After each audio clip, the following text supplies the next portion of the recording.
Kavya பேசிட்டியாமா? Doctor என்னாச்சு doctor? ஏன் அதுக்குள்ள வந்துட்டீங்க? காவ்யாவை இன்னும் கொஞ்ச நேரம் பேச சொல்லிருக்கலாம்ல. என் தம்பி கண்ணு முழிச்சிருப்பான்ல டாக்டர். மேடம், இது வெறும் அப்சர்வேஷன் தான். முதல் நாளுக்கு இதுவே ஜாஸ்தி. இதுக்கு மேல அவர் ஸ்டெயின் ஆகிறது நல்லதில்ல. நாளைக்கு மறுபடியும் பேச வைக்கலாம். இல்ல டாக்டர், இன்னும் கொஞ்ச நேரம் காவ்யா பேசினா என் தம்பி முடிச்சு வந்துருவான் டாக்டர். கொஞ்ச நேரம் பேச விடுங்க டாக்டர். சார் கொஞ்சம் புரிய வைங்க சார். சத்யா, டாக்டர் தான் இவ்வளவு தூரம் சொல்றாருல, கொஞ்சம் பொறுமையா இருமா.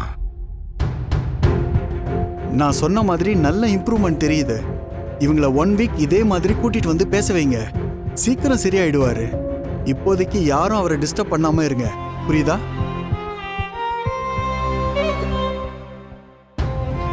நான் சொன்னலம்மா, இப்ப நம்புறியா?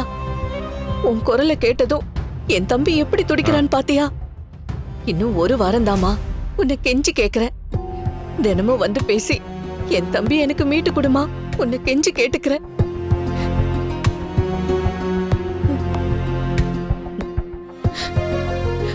உனக்கு எப்படி நன்றி சொல்றதுன்னே தெரியலமா. நான் கிளம்புறேன். என் ஹேண்ட்பேக். டேய், அந்த பேக் போன்லாம் கொடுங்க. இந்தாங்க போன்.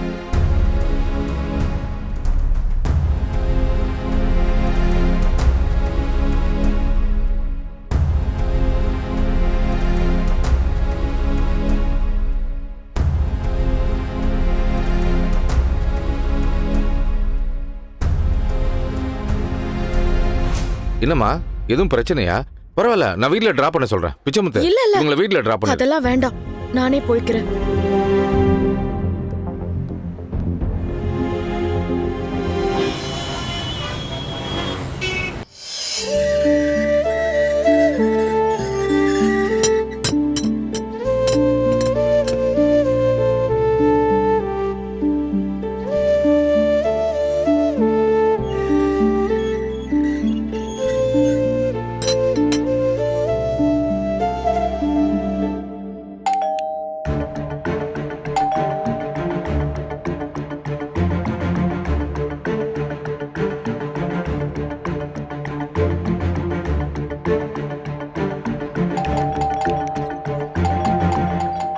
காலிங் பெல் சத்தம் கேக்குதுலம்மா, போய் கதவை தரமா.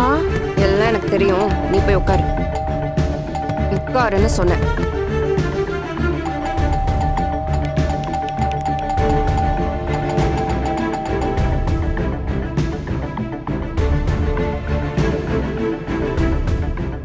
ஜோதி மா, காவியா தாமா வந்திருக்கா. தெரிஞ்சுதான் சும்மா இருக்கேன், நீயும் சும்மா இரு. தீபக், யாராவது கதவை திறங்க. தீபக்,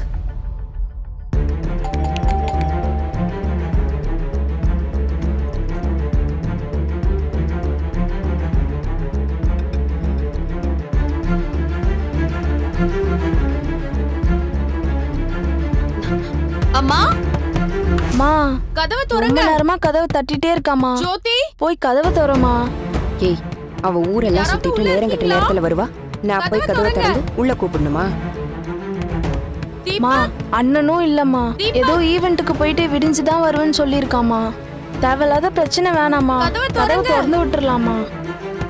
இங்க பாரு, அதெல்லாம் ஒரு பிரச்சனையும் வராது. நீ எழுந்துரு, உனக்கு நேரம் ஆச்சுல, நீ போய் தூங்கு.